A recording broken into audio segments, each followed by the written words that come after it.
Eles diziam que, depois dos 40, uma mulher que vive no morro só serve para cuidar dos netos ou aceitar as migalhas de um marido que não a respeita. Diziam que o brilho do baile, o perfume caro e o vestido de seda eram coisas de novinha ou de quem vive no asfalto. Maria ouviu isso por 20 anos, trancada entre 4 paredes de tijolo sem reboco, enquanto o som do funk ecoava lá fora, lembrando-a de uma liberdade que ela achava que nunca teria. Mas o que ela decidiu fazer com uma máquina de costura velha e um pedaço de cetim não só mudou o seu destino, como transformou as mulheres esquecidas da favela em verdadeiras rainhas. Viver na comunidade exige uma força que ninguém ensina nos livros. É preciso equilibrar o balde d'água na cabeça quando a bomba quebra, subir o escadão com as compras do mês e ainda manter o sorriso no rosto. Maria era mestre nisso. Mas dentro de casa o peso era outro. Por 2 décadas, ela viveu à sombra de um homem que se alimentava da sua insegurança. Quem vai te querer com esse corpo? Você já passou da idade. Olha o seu lugar, Maria. As palavras dele cortavam mais que o cerol das linhas que as crianças soltavam na laje.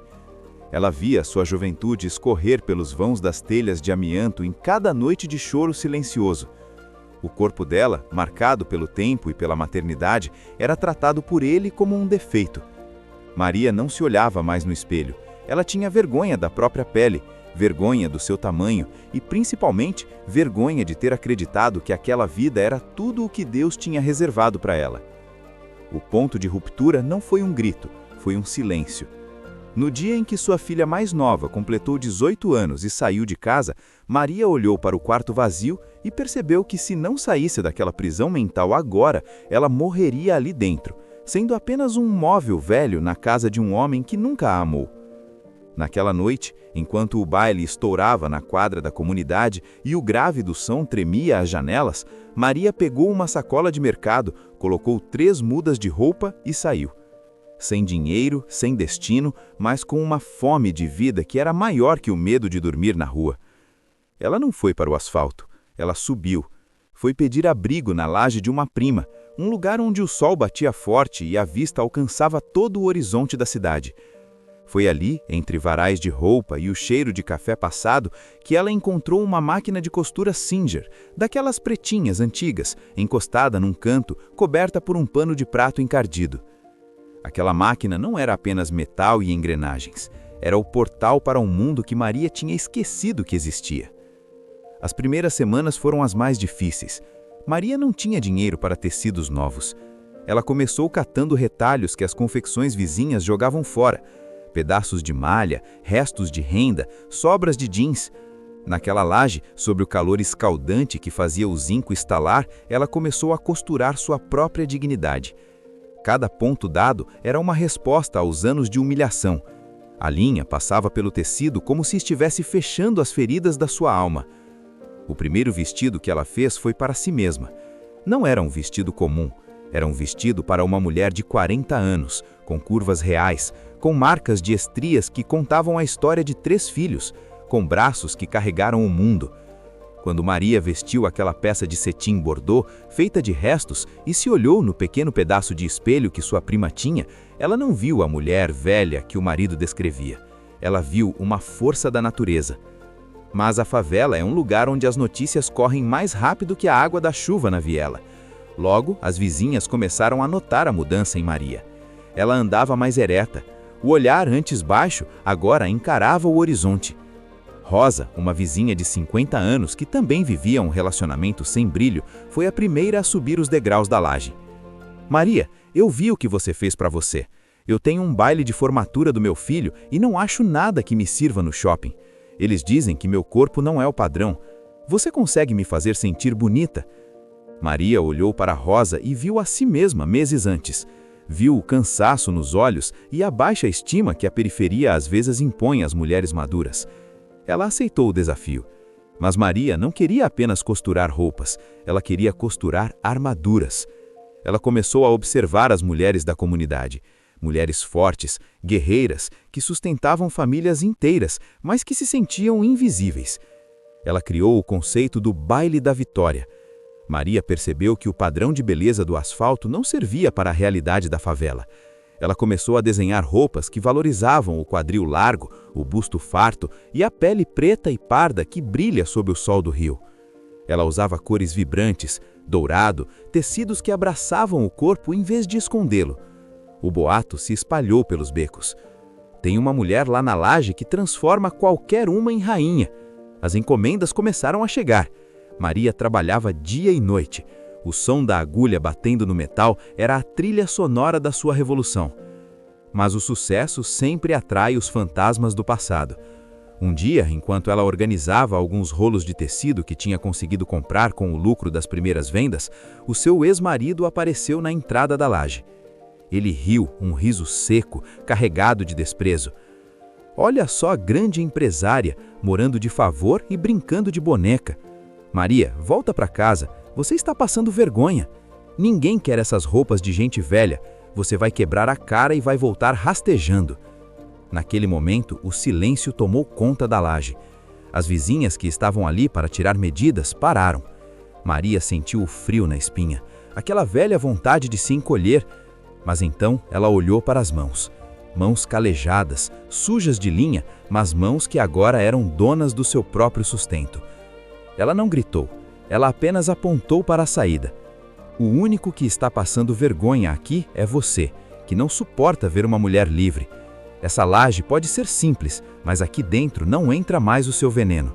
O meu lugar agora é onde eu quiser, e hoje eu escolho o topo. Quando ele saiu bufando, a comunidade que assistia das janelas aplaudiu. Ali, Maria entendeu que sua luta não era apenas por dinheiro, era por território emocional. O negócio de Maria cresceu organicamente. Ela percebeu que precisava de ajuda e começou a contratar outras mulheres da comunidade que estavam na mesma situação. Mães solo que não tinham com quem deixar os filhos, mulheres que tinham sido demitidas por causa da idade, jovens que queriam aprender um ofício. A laje da prima ficou pequena. Maria alugou um casarão antigo, quase em ruínas, bem na entrada da favela. Ela transformou o lugar em o Ateliê das Rainhas. Mas não era apenas uma loja, era um centro de resgate. Enquanto costuravam, aquelas mulheres conversavam. Elas compartilhavam dores que antes guardavam as 7 chaves. Maria percebeu que a moda era apenas a desculpa. O verdadeiro produto era a liberdade. O grande momento da virada foi com a organização do primeiro desfile oficial, A Força que Vem da Favela. Maria não queria modelos profissionais. Ela chamou as donas de casa, as merendeiras, as garis, as tias que vendiam acarajés. Mulheres de 40, 50, 60 anos. Ela preparou cada uma delas, ensinou a andar com a cabeça erguida, a aceitar os elogios, a se sentir dona do seu chão. O desfile aconteceu na quadra da escola de samba local. A comunidade inteira compareceu. A imprensa do asfalto, que antes ignorava a favela, começou a ouvir falar do movimento e enviou repórteres. Quando as luzes se acenderam e o primeiro tambor do samba tocou, as mulheres entraram. Elas não pareciam as mesmas vizinhas que a gente via todo dia no ponto de ônibus. Elas eram divindades. Vestidos de gala feitos com técnicas de alta costura aprendidas na marra, com estampas africanas, com cortes que celebravam cada curva. Rosa, a primeira cliente, abriu o desfile. Quando ela pisou na passarela, o filho dela, que estava na primeira fila, começou a chorar. Ele nunca tinha visto a mãe daquele jeito. Rosa brilhava. Ela não estava apenas usando um vestido, ela estava usando sua história. O desfile foi um estouro. Os vídeos viralizaram no TikTok e no Instagram. Maria se tornou o símbolo de que a vida não acaba aos 40, ela recomeça com mais força. A partir dali, o Ateliê das Rainhas se tornou uma marca cobiçada. Mulheres de bairros nobres começaram a subir o morro para comprar as peças de Maria. Elas queriam aquela alma, aquela autenticidade que só quem viveu a dor e a superação consegue colocar numa peça de roupa. Maria impôs suas condições. O preço era o mesmo, mas o atendimento priorizava as mulheres da comunidade. Ela criou um sistema em que a cada 10 vestidos vendidos para fora, um era doado para uma mulher da favela que não tinha condições de comprar um para uma ocasião especial. Maria hoje olha para trás e vê que a máquina de costura velha foi o seu cajado. Ela não se tornou apenas uma modeleira de sucesso, ela se tornou um líder natural. Uma empreendedora de sucesso, ela se tornou uma líder. Ela usa seu lucro para financiar cursos de alfabetização e informática para as mulheres mais velhas da região. Ela sabe que o conhecimento é a única coisa que ninguém pode tirar delas. Muitas vezes, nas tardes de sol, Maria senta na varanda do seu ateliê, agora totalmente reformado, com reboco, pintura e uma placa luminosa que brilha lá debaixo do asfalto. Ela vê as jovens da comunidade passando com seus notebooks, as mães solo indo para seus negócios próprios e as mulheres maduras caminhando com um orgulho que antes era proibido. Ela lembra do marido, que hoje vive de bicos e tenta, sem sucesso, conseguir uma audiência com ela para pedir um empréstimo.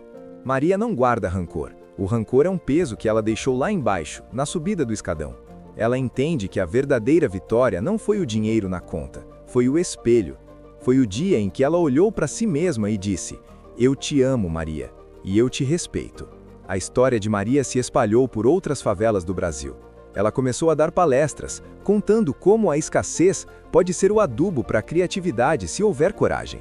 Ela sempre termina suas falas com a mesma frase: "O sistema quer que a gente acredite que nosso prazo de validade é curto, mas a mulher da favela é como o aço que foi forjado no fogo mais quente. A gente não quebra, a gente se transforma.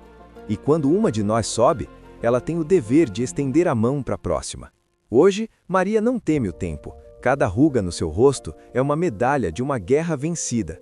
Cada fio de cabelo branco é luz de sabedoria. Ela provou que o brilho do baile pertence a quem tem a coragem de dançar conforme a música da própria vida. E na favela dela, agora, toda mulher sabe que nasceu para ser rainha. Não uma rainha de conto de fadas, mas uma rainha de ferro e seda, que constrói seu império com as próprias mãos. O baile da vitória não é mais apenas um evento anual. É um estado de espírito. É a certeza de que, enquanto houver uma agulha, uma linha e um coração batendo forte dentro de um peito cansado, haverá esperança. Maria transformou o retalho em luxo, o choro em riso e a opressão em liberdade. E se você passar pela viela principal e ouvir o som de uma máquina de costura funcionando até tarde, saiba que ali tem uma mulher mudando o mundo, um ponto de cada vez. A favela não é lugar de carência, é lugar de potência, e a força que vem de lá é imparável.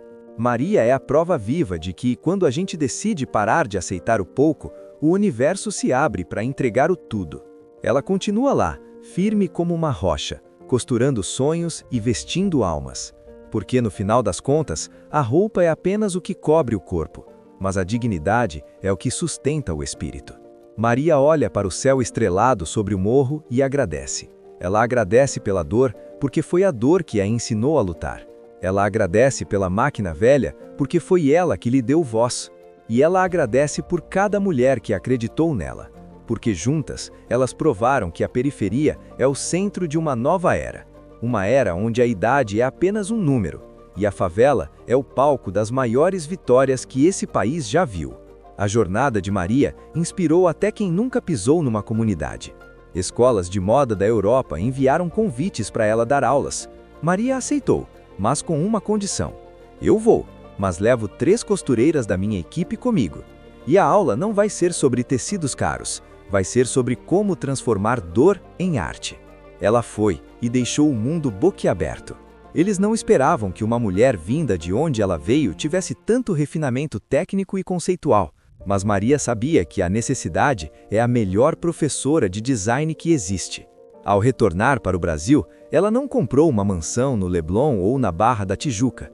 Ela comprou o terreno vizinho ao ateliê e construiu um centro cultural para idosos.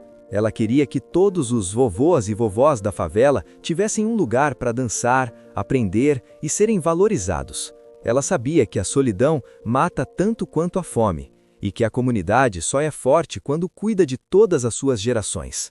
Maria se tornou uma lenda viva. As crianças da rua não querem mais ser apenas jogadores de futebol ou funkeiros famosos. Elas também querem ser designers, empresárias, criadoras. Ela mudou o imaginário de uma geração inteira. Ela mostrou que o corre pode ter um propósito maior do que apenas a sobrevivência. Pode ser a construção de um legado. Em sua última entrevista para um grande canal de televisão, o repórter perguntou: "Maria, qual o segredo de tanta força?" Ela sorriu, aquele sorriso de quem conhece todos os atalhos do morro, e respondeu: o segredo é não ter medo de começar do zero quando o mundo diz que você já chegou ao fim. O segredo é saber que a beleza não está na perfeição, mas na resiliência de quem se reconstruiu a partir dos cacos. Minha força vem da favela, porque é lá que a gente aprende que se a vida te dá um retalho, você faz dele uma bandeira de vitória. E assim, Maria segue, entre linhas, agulhas e o amor de milhares de mulheres que hoje caminham com a cabeça erguida graças a ela. A força que vem da favela não é apenas um título ou um desfile. É a voz de um povo que cansou de ser figurante e decidiu escrever o próprio retrato. E enquanto houver sol brilhando sobre aquelas lajes, a história de Maria continuará sendo contada, inspirando cada mulher de 40 anos a olhar no espelho e ver finalmente a rainha que sempre esteve ali. As luzes do ateliê se apagam tarde da noite, mas a chama que Maria acendeu no coração da periferia nunca mais vai se apagar. Ela é o fio gorado que une todas as histórias de superação, provando que não existe abismo social que o talento e a coragem não consigam atravessar. A vitória de Maria é a vitória de todas nós. E o baile, meu amigo, o baile só está começando. Cada vestido que sai daquelas mãos carrega um pouco desse axé, dessa energia de quem não se rendeu. Quando uma mulher veste uma criação de Maria, ela sente o peso da responsabilidade e a leveza da conquista. Ela sente que pode conquistar o asfalto, o mundo, o que ela quiser. Porque Maria não ensinou apenas a costurar tecidos, ela ensinou a costurar o futuro. E esse futuro é feminino, é preto, é periférico e é absolutamente glorioso. A favela agora tem um novo brilho. Não é o brilho das luzes da cidade vista de longe, mas o brilho próprio de quem descobriu que a riqueza está na identidade. Maria é a guardiã dessa identidade. Ela é a prova de que a superação não é um destino, é um processo diário de escolher a si mesma em vez da dor. E cada vez que uma máquina de costura ronca naquela comunidade, o eco diz uma única palavra: liberdade. As ladeiras podem ser íngremes, os degraus podem ser muitos, e o sol pode ser impiedoso. Mas para quem aprendeu a voar a partir de uma laje sem reboco, não existe limite. Maria voou alto, mas nunca se esqueceu de onde veio. Suas raízes estão enterradas profundamente naquele chão de terra batida que um dia ela tentou deixar para trás. Hoje, ela sabe que aquele chão é o que a sustenta. E de lá, do coração do morro, ela continua enviando sua mensagem para o mundo. Não importa o quão pequeno seja o seu retalho, o que importa é o tamanho do seu sonho. E com essa certeza, Maria encerra mais um dia de trabalho. Ela olha para o horizonte, vê as luzes da cidade começando a brilhar, mas seu olhar se volta para dentro, para o casarão onde dezenas de mulheres agora têm uma vida digna. Ela sorri, fecha a porta do ateliê e caminha pela viela. Ela não é mais apenas a Maria que foi abandonada. Ela é Maria, a rainha da favela. E sua força é a força de todas nós. O silêncio da noite cai sobre a comunidade, mas no ateliê das rainhas, o cheiro de tecido novo e esperança ainda paira no ar. Amanhã é um novo dia, com novos desafios e novas histórias para costurar. Mas Maria não tem medo. Ela sabe que enquanto tiver sua agulha e sua fé, ela é invencível. A história dela é um lembrete eterno de que a beleza nasce nos lugares mais improváveis e que a vitória é o destino de quem nunca desiste de si mesma. A força que vem da favela não é apenas um título, é um fato. É a pulsação de milhões de vidas que, assim como Maria, transformam o nada em tudo, todos os dias. E se você algum dia se sentir perdido, lembre-se da mulher na laje com a máquina velha. Lembre-se de que seu recomeço pode estar a apenas um ponto de distância. Basta ter a coragem de enfiar a linha na agulha e começar a costurar. A vida de Maria é um poema escrito em cetim e ferro. É uma música composta pelo barulho das tesouras e o riso das mulheres livres. É um manifesto de que a periferia é e sempre será o berço da verdadeira inovação brasileira. Maria venceu. Rosa venceu, a favela venceu, e a história continua, inspirando cada alma que ousa sonhar alto demais para os padrões impostos. Porque para quem tem a força da favela nas veias, o céu não é o limite, é apenas o começo da passarela. Maria agora dorme em paz, sabendo que cumpriu sua missão do dia. Mas seu legado está acordado, correndo pelas redes sociais, inspirando mulheres em cidades que ela nem sabe o nome. O efeito Maria é real. Ele é a quebra das correntes invisíveis. Ele é o grito de independência de quem não aceita mais ser silenciada. E amanhã, quando o sol nascer novamente sobre o morro, Maria estará lá, pronta para transformar mais um retalho na vestimenta de uma nova rainha. Porque a força que vem da favela não para, ela só cresce, se multiplica e ilumina tudo ao seu redor. A história se fecha aqui, mas a vida de Maria continua em cada ponto, em cada linha e em cada sorriso de uma mulher que descobriu que nunca é tarde demais para ser quem você realmente nasceu para ser. A vitória é dela, é sua, é de todas as Marias que povoam esse país com sua coragem inabalável. Fim da narrativa. Começo da inspiração.